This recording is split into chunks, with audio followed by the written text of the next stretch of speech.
지금 보시는 그림은 이 화가의 대표작 중 하나로 벌거벗은 아이들의 천진한 모습을 담아내고 있습니다. 그런데 지금까지 본 그림과는 조금 다른 점이 있는데요. 한번 찾아보시겠어요? 그림을 그린 종이가 좀 다른 것 같은데요? 다른 그림은 색감도 화려하고 종이나 캔버스에 그린 것 같은데 이건 뭔가 좀 달라요. 네, 맞습니다. 이 그림은 보시다시피 다른 그림과는 다르게 은박지에 그려졌습니다. 여러분, 담뱃갑 안에 있는 은색 종이 아세요? 담뱃갑 속에 있는 종이요? 왜 거기에 그림을 그린 거죠? 이 화가 그림의 가장 중요한 주제는 소, 그리고 아이들입니다. 아이들의 천진한 모습은 그의 미술 세계에 큰 영향을 미쳤습니다. 하지만 가난으로 인해 정작 자신의 아이들은 부인과 함께 일본으로 보내고 그 그리움을 표현하고자 피우던 담배의 종이에 그림을 그리게 된 거죠. 당시에 그는 그림을 그릴 종이를 살 능력이 되지 않았거든요. 이야기를 듣고 보니 좀 슬프네요. 하지만 은박지에 그려져서 그런지 다른 그림보다는 좀 더 신선한 감이 있는 것 같아요. 이 작품 외에도 이 화가가 은박지에 그린 그림은 여러 점 있습니다. 그리고 이러한 그의 은박지 그림은 해외에서도 찬사를 받을 정도로 높은 예술성을 가지고 있습니다. 자, 그럼 이제 다음 전시실로 가보실까요? 앞에서 말씀드렸다시피 이 화가의 미술 세계에서 가장 큰 주제 중 나머지 하나는 소입니다. 이번에는 그가 그린 소 관련 그림들을 살펴보겠습니다. 오늘은 유명한 작곡가 김용감 씨를 모시고 대중가요에 대해 살펴보는 시간을 마련했습니다. 안녕하세요, 김용감 씨. 네, 안녕하세요. 오늘은 어떤 주제로 이야기를 나눠볼까요? 네, 2000년대 들어 새로 나타난 대중가요의 주제에 대해서 이야기하고자 합니다. 새로 나타난 주제요? 대중가요의 주제는 거의 사랑과 이별 아닌가요? 네, 맞습니다. 말씀하셨다시피 대중가요의 80% 이상은 남녀 간의 사랑과 이별에 대한 이야기가 주를 이룹니다. 특히 대중가요의 전성시대였던 90년대 인기곡들을 살펴보면 90% 이상이 사랑과 이별에 대한 이야기죠. 하지만 이러한 현상이 2000년대 이후 힙합 문화의 확산 등으로 인해 변화를 맞게 됩니다. 예를 들면 어떤 변화인가요? 주제의 폭이 넓어진 것이죠.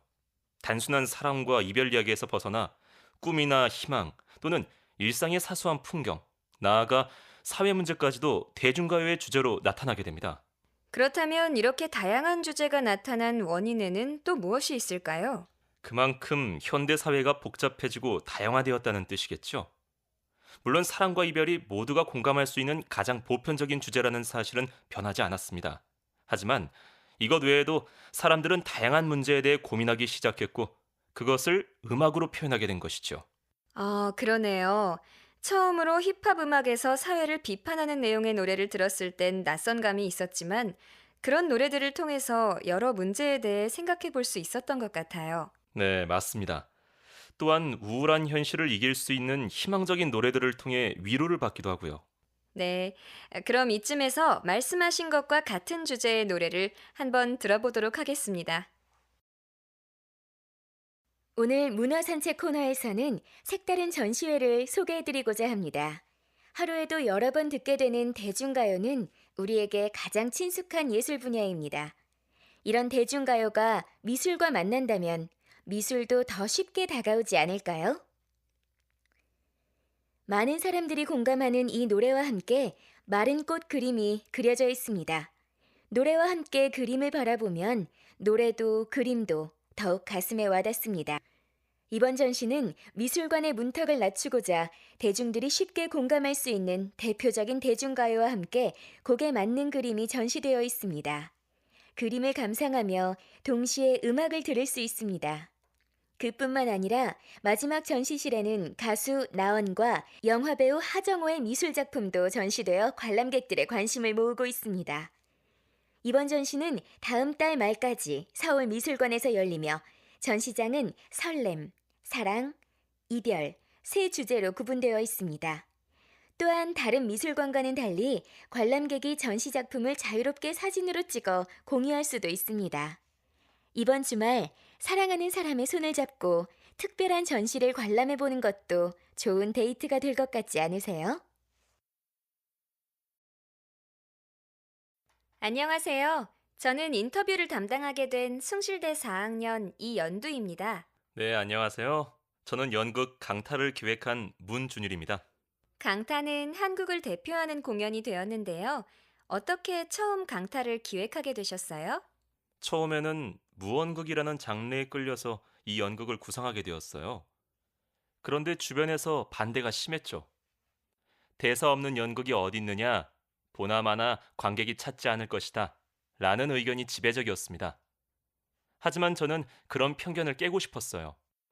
공연이라는 것은 대사로만 이루어지는 것이 아니라 시각과 청각을 동시에 만족시키는 종합예술이라고 생각했거든요. 또 대사를 포기하는 대신 얻을 수 있는 장점이 굉장히 많이 있다고 생각했어요. 예를 들어 어떤 장점이 있을까요? 아시다시피 강타는 해외에서도 많은 사랑을 받고 있습니다. 만약 대사가 그걸 이끌어가는 구성이었다면 한국말을 모르는 외국인들에게 주목을 받을 수 없었겠죠. 네, 정말 그러네요. 이 연극에 나오는 배우들은 대사 없이 표정과 몸짓만으로 감정을 표현해야 해서 매우 힘들 것 같은데요. 맞습니다. 대사 없이 내용과 감정을 전달해야 하니 배우들의 연기력이 매우 중요한 부분을 차지하고 있습니다. 아, 말이 나온 김에 배우들이 연습하는 모습을 보고 가시겠어요? 그럴 수 있다면 영광이죠. 감사합니다.